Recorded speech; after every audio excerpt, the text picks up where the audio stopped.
የ10 ዓመት ሴት ልጁን የደፈረው ወላጅ አባት በ22 ዓመት ጽኑ እስራት እንዲቀጣ ተወሰነበት።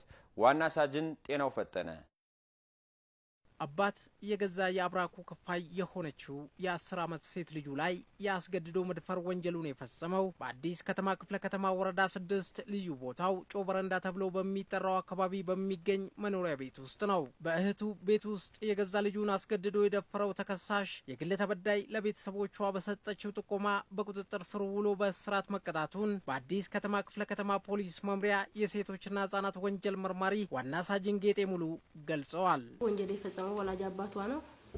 ጥቃቱ የደረሰባት የ10 ዓመት ህጻን ልጅ ናት።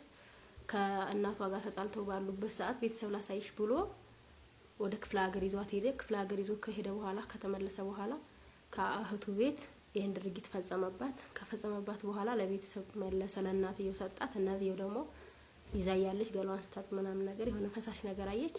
እሱን በማየት ጠየቀቻት።